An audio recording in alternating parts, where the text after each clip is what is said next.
পুলিশকে গুলি করা আসামি ছোট সাজ্জাদকে গ্রেপ্তার করেছে।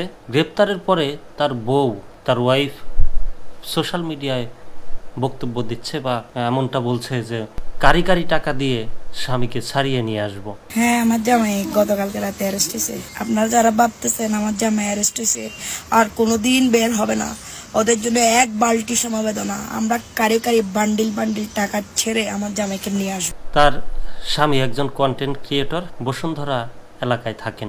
এখন কথা হচ্ছে, একজন কন্টেন্ট ক্রিয়েটরের কত টাকা হলে এমন কথা বলা যায়? আর একজন কন্টেন্ট ক্রিয়েটর কি কারি কারি টাকা ইনকাম করতে পারে? মাশাআল্লাহ, বউটা অনেক সুন্দর, তবে এমন বউ থাকলে ঘরে ঘরে আসামি নিশ্চিত জন্ম নেবে। কালবেলার খবর, বিস্তারিত পড়ব। কারি কারি টাকা দিয়ে সাজ্জাদকে ছাড়িয়ে নিয়ে আসব। চট্টগ্রামের শীর্ষ সন্ত্রাসী ছোট সাজ্জাদ হোসেনের স্ত্রী তামান্নার একটি ভিডিও সামাজিক যোগাযোগ মাধ্যমে ছড়িয়ে পড়েছে। একাধিক হত্যা মামলার আসামি সাজ্জাদকে কারি কারি টাকা দিয়ে জেল থেকে নিয়ে আসবেন বলে ভিডিওতে জানিয়েছেন তিনি। ভিডিওতে তামান্না শারমিন বলেন, আমার জামাই গতকাল রাতে অ্যারেস্ট হয়েছে। এটা নিয়ে এত হই হুল্লাস করার কিছু নাই।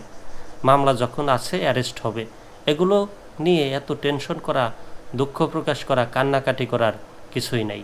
আপনারা যারা ভাবতেছেন আমার জামাই অ্যারেস্ট হয়েছে আর কোনোদিন বের হতে পারবে না, ওদের জন্য এক বালতি সমবেদনা। আমরা কারি কারি বান্ডিল বান্ডিল টাকা ছেড়ে আমার জামাইকে নিয়ে আসব। আমার জামাই বীরের বেশে চলে আসবে। তিনি বলেন, যখন যারা এই ঘটনা ঘটাইছে তাদেরকে ছাড় দেওয়া হবে না, মাথায় রাখো। এতদিন আমরা পলাতক ছিলাম, এখন তোমাদের পলাতক থাকার পালা।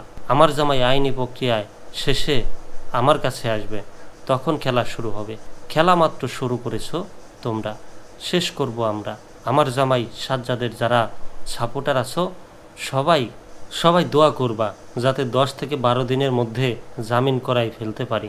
এদিকে শীর্ষ সন্ত্রাসী ছোট সাজ্জাদকে 7 দিনের রিমান্ডে পাঠিয়েছেন আদালত। গতকাল শনিবার রাতে রাজধানী থেকে সাজ্জাদকে গ্রেপ্তার করেছে ঢাকা মহানগর পুলিশ ডিএমপি। বিষয়টি নিশ্চিত করেন চট্টগ্রাম নগর পুলিশ উত্তর জোনের অতিরিক্ত উপকমিশনার মোহাম্মদ জাহাঙ্গীর। সাজ্জাদ চট্টগ্রামের তালিকাভুক্ত শীর্ষ সন্ত্রাসী। তার বিরুদ্ধে চাঞ্চল্যকর ট্রিপল মার্ডার সহ একাধিক মামলা রয়েছে। গত 28 জানুয়ারি ফেসবুক লাইভে এসে বাইজিদ বোস্তামি থানার ভারপ্রাপ্ত কর্মকর্তা ওসি আরিফ হোসেনকে ন্যাংটা করে পেটানোর হুমকি দিয়েছিলেন তিনি।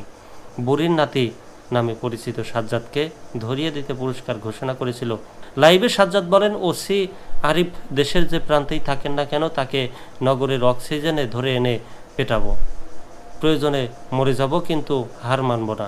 ফেসবুক লাইভে ওসিকে হুমকি দিয়ে বলেন, তোকে ন্যাংটা করে পেটাবো। এছাড়া পুলিশ কমিশনারের উদ্দেশ্যে বলেন, ওসি আরিফ চাঁদাবাজি সহ আমার সন্তান হত্যায় জড়িত, তাকে যাতে বদলি করা হয়। পরে ঘটনায় জিডি করেন বাইজিদ বোস্তামি থানার ওসি আরিফুর রহমান। সন্তান হারানো এটা অবশ্যই একটা বেদনার, কিন্তু সেটা আইনি প্রক্রিয়ায় বিচার কার্য সম্পন্ন করা যেত। কিন্তু সে লাইভে এসেই বেআইনি কথা এবং এমন কথাই বলেছেন যেটা আসলে আইন বহির্ভূত কাজ। এই ধরনের কথায়